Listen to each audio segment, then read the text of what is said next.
these amendments and support the bill. I used to be a full supporter of first past the post, very much in the spirit of the remarks made by the noble Lord Grocott, and also following on from the noble Baroness Noakes in relation to accountability. However, over recent years, I've started to see a problem that I wanted to raise. I'm not just doing this as counselling, but because I think that because of the whole of Clause 11, we've been invited in a way by the government to discuss electoral systems. That's one of the problems with the way it's emerged. I wouldn't be discussing it if they hadn't brought it in. But now that everyone else is, I will join in. I was minded to support Amendment 136 until I realised that it was an amendment that would overturn a referendum. And that did strike me as being not a good idea and not likely to fit in with my general position on these things. It is also perhaps ironic in this House to those people who are arguing for proportional representation that I was elected using that method in the European elections and came top of the list. I don't necessarily know that other people would think that that meant that that was a fully democratic system, because a lot of people didn't think that I should have been there at all or elected in that way, and I only stood for very particular reasons, as we know. But these are the problems that I think we have with first past the post today in 2022 that I can't get my head around.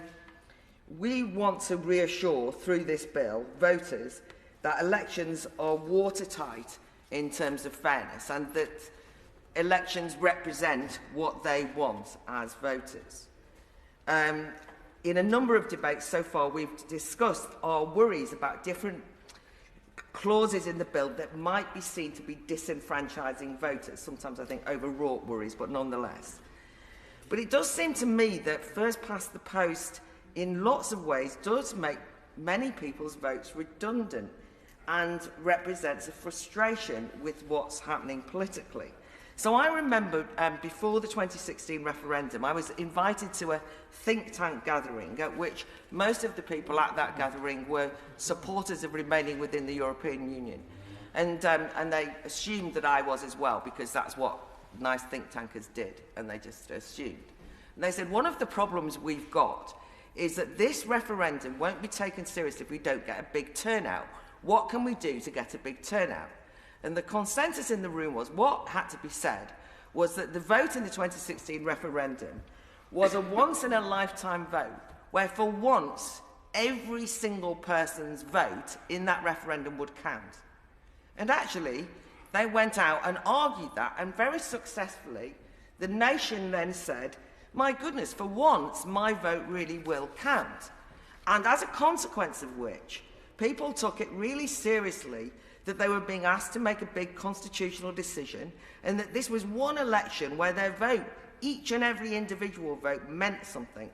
It led to, in the build-up to the referendum, grassroots discussion groups being set up all around the country, family conferences of people getting together with their research, people taking the whole thing extremely seriously. And it was much more an atmosphere of vibrancy and buzz and people saying, what should we do? They were assessing pros and cons. And it was much more the rising to the challenge that their vote counted that I think really resonated.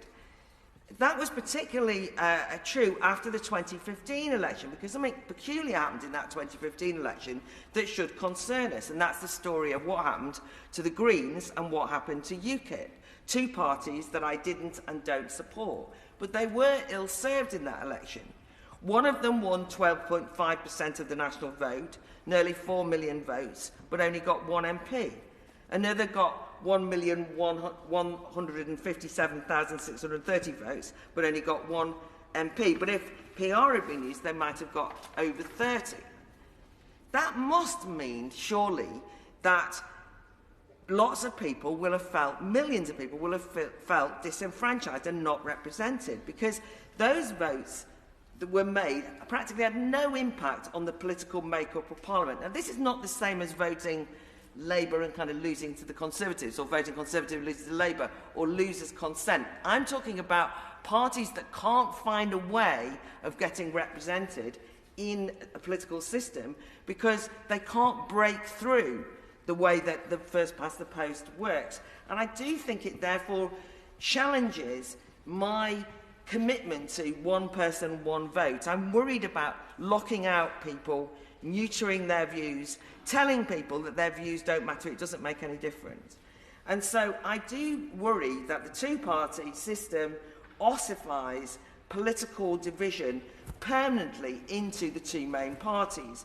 But actually, over recent years, we've seen new and real political divisions emerge.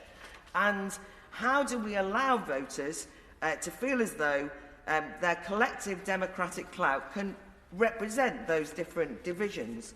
One argument I often hear about PR, by the way, and I've used it myself, is that PR would lead to unstable coalitions and a never-ending process of principle-light horse trading. I have to say that, having been involved in parliamentary politics close up over the last year, that principle-light horse trading is not confined to PR. Also, both main parties, it seems to me, are actually made up of coalitions in a way. That it's not just, if you look at the modern-day Conservative Party or the modern-day Labour Party, they're full of factions, and sometimes I just don't understand how they all get on. They seem to be arguing completely different things. And we can all see that, but it's kind of a coalition politics that's not openly acknowledged at all, but it's there. And on that, I think that the Noble Lord Wallace of Saltaire made some point. I don't think it's like full of extremists. I just think there's just people with different politics all stuffed into the two main parties. And that doesn't seem to represent what the voters might want. So, finally, regardless of how it's done, it seems obvious to me that if Parliament and indeed local politics is to be properly representative and civil society to become more engaged and energised, we do need to find ways of allowing for the creation of new parties that can break up a consensus and represent new and novel ideas and concerns, because I do worry about the danger of a zombie parliament, an electorate who feel unrepresented, and that will turn to cynicism and disillusion.